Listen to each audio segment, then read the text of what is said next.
Let's mic आज का अखबार। नमस्कार, लेट्स माइक में आपका स्वागत है। आज का अखबार के साथ मैं राखी जैन। यहाँ हम आपके लिए लेकर आते हैं देश दुनिया के बड़े अखबारों और मीडिया मंचों से सबसे अहम खबरें, विचार और विश्लेषण। शुरुआत करते हैं पश्चिम एशिया के हालात से, जिस पर अल जजीरा में छपा ये विचार लेख अमेरिका और इजराइल की ईरान नीति की मंशा पर गहरे सवाल खड़े करता है। लेखक का कहना है ये टकराव सिर्फ ईरान के परमाणु कार्यक्रम को रोकने की कोशिश नहीं है, बल्कि एक बड़ी रणनीति का हिस्सा है, जिसका मकसद पूरे क्षेत्र पर वर्चस्व बनाना है। लेख 2003 में इराक पर अमेरिकी हमले की याद दिलाता है। वहां जनसंहार के हथियार के नाम पर हमला करके पूरी व्यवस्था को उखाड़ फेंका गया था। अब वही स्क्रिप्ट ईरान के लिए दोहराई जा रही है। लेख में कहा गया है कि अमेरिका और इजराइल जानते हैं कि ईरान अभी परमाणु हथियार बनाने की स्थिति में नहीं है। इसके बावजूद खतरे की आशंका के बहाने हमला किया जा रहा है ताकि ईरान को कमजोर किया जा सके। उनका मकसद है ईरान में सत्ता परिवर्तन को बढ़ावा देना और उसे इतना अस्थिर कर देना वो इजराइल या अमेरिका की रणनीति के सामने खड़ा ना हो सके। लेख चेतावनी देता है कि इस तरह की कार्रवाई से क्षेत्र में अस्थिरता और बढ़ेगी। दूसरे देश भी सोचने पर मजबूर होंगे कि अगर जिंदा रहना है तो परमाणु हथियार जरूरी हो गए हैं। यानी अमेरिका और इजराइल खुद उस संकट को बढ़ा रहे हैं जिसे वे खत्म करने का दावा कर रहे हैं। अंत में लेख कहता है अगर दुनिया को सच में स्थायी शांति चाहिए तो उसे इजराइल की कब्जा करने की नीति और अमेरिका की प्रभुत्व की सोच के खिलाफ आवाज उठानी होगी, वरना ये आग सिर्फ एक देश तक सीमित नहीं रहेगी। अब बात करते हैं द गार्जियन में छपे उस लेख की जो जलवायु संकट पर फैलाए जा रहे झूठ और भ्रम को उजागर करता है। लंदन के मेयर सादिक खान और पेरिस की मेयर एनी हिडाल्गो ने लेख लिखा है। उन्होंने इसमें एक अहम बात कही है, जलवायु संकट से निपटना जितना जरूरी है उतना ही जरूरी है उस पर फैलाए जा रहे झूठ और अफवाहों से भी लड़ना। दोनों नेताओं ने अपने शहरों के तजुर्बे बताए हैं। जैसे लंदन में जब प्रदूषण कम करने के लिए ULEZ जोन बढ़ाया गया या पेरिस में जब गाड़ियों को हटाकर पैदल यात्रियों के लिए सड़कें खोली गईं, तो सोशल मीडिया पर झूठ फैलाए गए। कहा गया ये नीतियां लोगों की आजादी छीन रही हैं। लेकिन ये झूठ सिर्फ आम लोग नहीं फैला रहे, इसके पीछे संगठित ताकतें हैं जो नहीं चाहती कि दुनिया में प्रदूषण और तेल पर निर्भरता खत्म हो। लेख में यह भी बताया गया है ये झूठ और डर का माहौल लोगों को भ्रमित करता है और अच्छे बदलावों को भी मुश्किल बना देता है। इसलिए अब वक्त आ गया है कि टेक कंपनियां, सरकारें और स्कूल मिलकर ये तय करें कि सच और झूठ के बीच पर कैसे समझाया जाए। सादिक खान और हिडाल्गो का साफ कहना है जलवायु संकट से लड़ना सिर्फ नीतियों की नहीं, भरोसे की भी लड़ाई है। और अगर हम चाहते हैं कि लोग साथ आएं तो हमें उन्हें सच्चाई बतानी होगी और दिखाना होगा कि ये बदलाव उनके जीवन को बेहतर बनाएंगे।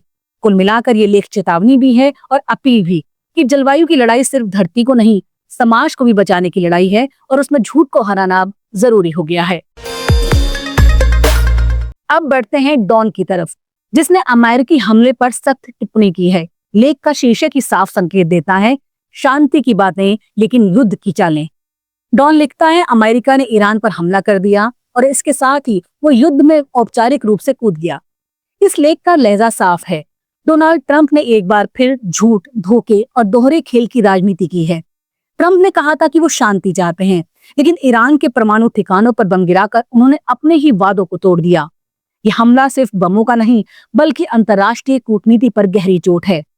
ट्रंप वार्ता की बात करते हैं जबकि हमले की तैयारी पहले से चल रही थी।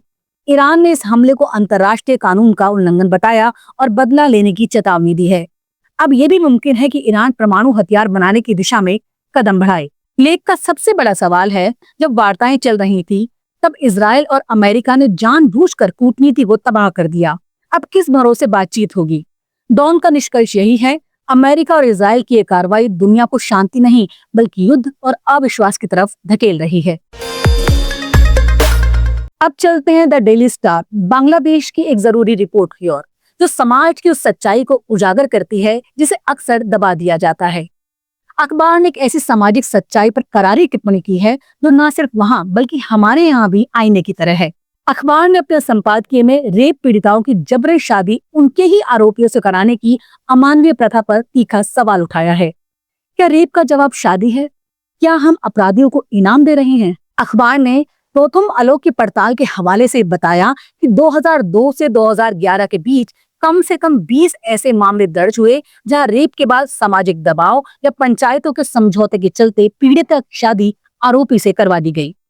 इनमें से ज्यादातर शादियां या तो हिंसक रही या टूट गईं। एक केस में पीड़िता की हत्या तक कर दी गई। ताजा मामला गायक मैनुल एहसान नोबल का है, जिन पर रेप का केस दर्ज था, लेकिन कोर्ट की मंजूरी से उन्होंने पीड़िता से शादी कर ली। द डेली स्टार ने लिखा, ये न केवल कानून के साथ धोखा है, बल्कि पीड़िता को एक बार फिर अपराधी के हवाले कर देने जैसा है। अखबार का सीधा सवाल है, अगर किसी लड़की को जबरन अपने बलात्कारी से शादी करनी पड़े तो क्या वो न्याय है, या ये हमारे समाज और कानून की एक और विफलता है? द डेली स्टार ने जोर दिया कि राज्य को ऐसे समझौतों को पूरी तरह से अमान्य घोषित करना चाहिए, क्योंकि ये न्याय नहीं, अन्याय का स्थायी रूप है। अब बात करते हैं द स्टेट्समैन के उस संपादकीय की जो अमेरिका की वीजा नीति में बदलाव को लेकर चिंता जताता है। लेख बताता है, अब अमेरिका उन विदेशी छात्रों को शक की निगाह से देखने लगा है जिन्हें पहले इनोवेशन और अर्थव्यवस्था के मजबूत स्तंभ के रूप में देखा जाता था। अब वहां स्टूडेंट वीजा लेने के लिए सोशल मीडिया अकाउंट सार्वजनिक करने की शर्त लगाई जा रही है, यानी जो आपने पोस्ट किया या नहीं किया वही तय करेगा कि आप अमेरिका में पढ़ सकेंगे या नहीं। निजता की चाह अब छुपाव मानी जा सकती है, सहयोग न करने का संकेत समझा जा सकता है। संपादकीय चेतावनी देता है, ये बदलाव एक बड़े ट्रेंड का हिस्सा है जिसमें कुछ देशों के छात्रों को वैचारिक या सांस्कृतिक आधार पर सॉफ्ट थ्रेट माना जा सकता है। जो बातें लोकतंत्र और खुले विमर्श का हिस्सा होनी चाहिए वो अब संदेह के घेरे में है। लेख मानता है किसी भी देश को अपनी सुरक्षा की चिंता हो सकती है, लेकिन ये सवाल उठता है कि क्या हर विदेशी छात्र को शक की निगाह से देखना जायज है? इससे न केवल विदेशी छात्र खुद को सेंसर करने लगेंगे, बल्कि वे शायद अमेरिका की जगह यूरोप, कनाडा या ऑस्ट्रेलिया जैसे देशों का रुख कर लें। ये नीतियां सिर्फ यूनिवर्सिटी तक सीमित नहीं रहती, वो शोध, साझेदारी और अंतर्राष्ट्रीय अकादमिक रिश्तों में भी अविश्वास का जहर घोल देती हैं।